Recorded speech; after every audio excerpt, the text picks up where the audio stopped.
10th standard students, இன்னைக்கு நம்ம என்ன பார்க்க போறோம் அப்படினா trigonometry chapterல exercise 6.2ல sum number 2 question listen பண்ணுங்க.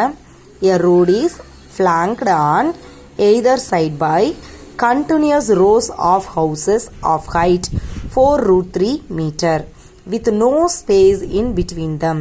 அதாவது ஒரு ரோடு இருக்கு, ரோட்டோட ரெண்டு சைட்லயுமே, இப்போ ஃபார் எக்ஸாம்பிள் இது ஒரு ரோடுன்னு வச்சுக்கோங்க, இது ரோடு ரைட்.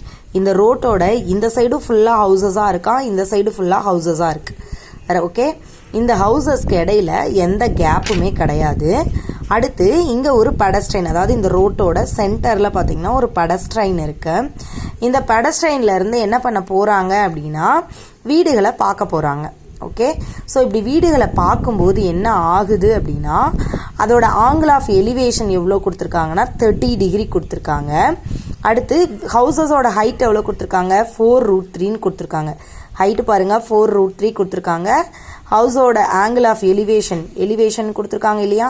எலிவேஷன்னா என்ன அர்த்தம், கீழேருந்து மேலே பார்க்குறது. அந்த ஆங்கிள் எவ்வளவு, 30 டிகிரி. அப்படி இருந்தால் இப்போ ரோட்டோட சென்டர்லேருந்து இந்த பக்கம் பார்க்குறோம் இல்லையா. ஸோ இப்படி பார்க்கும்போது இங்கேருந்து இந்த டிஸ்டன்ஸை நம்மளால் கண்டுபிடிக்க முடியும் ரைட். அதே மாதிரி இந்த டிஸ்டன்ஸும் கண்டுபிடிச்சி இந்த மொத்த வித் எவ்வளோ அப்படின்னு நம்ம கண்டுபிடிக்கணும். சரியா. ஸோ நான் ஃபஸ்ட்டு என்ன பண்ணுறேன், இது நான் ரோட்டில் நிற்கிற சென்டர் போர்ஷன் வச்சுக்கோங்களேன். இதிலேருந்து ஹவுஸ் இங்கே இருக்குன்னா அந்த ஹைட்டில் மேலே தானே பார்க்க போகிறோம்.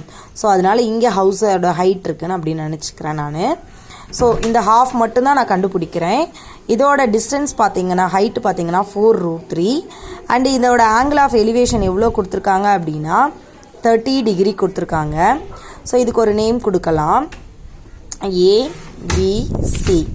ஓகே, ஸோ இப்போ நம்ம வரைய வேண்டிய பிக்சர் இந்த பக்கமும் வீடு இருக்கணும், இந்த பக்கமும் வீடு இருக்கணும். நான் இந்த ஒரு பார்ட்டை மட்டும்தான் எடுத்திருக்கேன் இங்கே.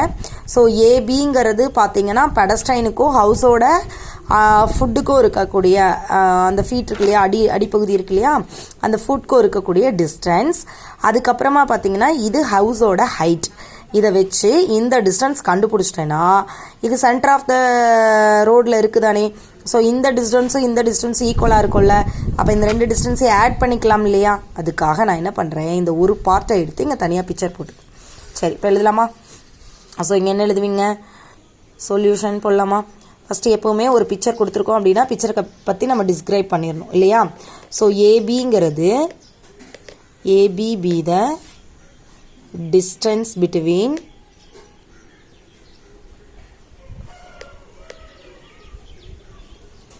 எங்கெங்க இருக்கக்கூடிய distance between the pedestrian and foot of the house. கரெக்டா. ஓகே, அதுக்கடுத்து BCB the height of the house.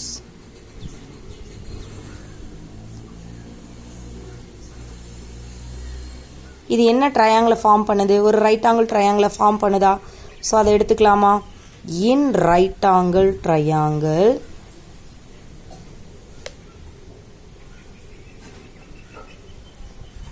எந்த ட்ரையாங்கிள் ABC. பாருங்க, பிங்கிறதுல தான் 90 டிகிரி ஃபார்ம் ஆயிருக்கு. ஸோ அதுதான் சென்டரில் இருக்கணும், ABC. எந்த தீட்டா கண்டுபிடிக்க போகிறோம் பாருங்க. நம்மளுக்கு ஆல்ரெடி கிவன் வந்து ஆப்போசிட் சைட் கொடுத்துருக்காங்க, உங்களுக்கு அட்ஜசன்ட் சைடு கேட்டிருக்காங்க. ஸோ அப்போ கண்டிப்பாக tan தீட்டா தான் கண்டுபிடிக்கணும். tan theta equal to BC by ஏபியா. பிசிக்கு என்ன டிஸ்டன்ஸ் 4√3 பை ஏபி என்னன்னு உங்களுக்கு தெரியாதா. ஸோ ஏபினே வச்சுக்கலாமா. tan தீட்டாக்கு பதிலாக எவ்வளோ கொடுத்துருக்காங்க, 30 டிகிரி. அதாவது ஆங்கிள் ஆஃப் எலிவேஷன் 30 டிகிரி தானே கொடுத்துருக்காங்க. tan 30யோட வேல்யூ எவ்வளவு, 1/√3 ஈக்குவல் டு 4√3 பை ஏபி. இப்போ உங்களுக்கு ஏபி தானே வேணும், கிராஸ் மல்டிபிள் பண்ணிடலாமா. ஏபி ஈக்குவல் டு 4√3 ஆல்ரெடி இருக்குது, இந்த √3 அங்கே போகும்போது multiplication into √3. So AB equal to 4 into √3 into √3 3. So ஏபியோட டிஸ்டன்ஸ் எவ்வளவு, 12 மீட்டர். இது பாருங்கள், இது இங்கேருந்து இந்த டிஸ்டன்ஸ் கண்டுபிடிச்சிருக்கேன். ஆனால் கொஸ்டினில் இதை மட்டும் கேட்கல. உங்களுக்கு வித் ஆஃப் த ரோடு அப்படின்னா என்ன அர்த்தம், இங்கேருந்து இந்த டிஸ்டன்ஸும் நமக்கு வேணும். ஸோ அதை கண்டுபிடிக்கணுமா. So width of the road is equal to 2 into 12 which is equal to 24 meter. இங்கே ஏன் மேம் 2 போடுறீங்க அப்படின்னு கேட்டால், இந்த இது மீடியன்னா என்ன அர்த்தம், சென்டர் பாயிண்டில் இருக்குது. ஸோ இந்த டிஸ்டன்ஸும் இந்த டிஸ்டன்ஸும் ஈக்குவல். ரெண்டு டிஸ்டன்ஸ் ஈக்குவல்னால் அது 2 இன்ட்டுன்னு எழுதிக்கலாமா. ஸோ அதுதான் இங்கே எழுதியிருக்கோம். 2 into 12 24 மீட்டர். Thank you students.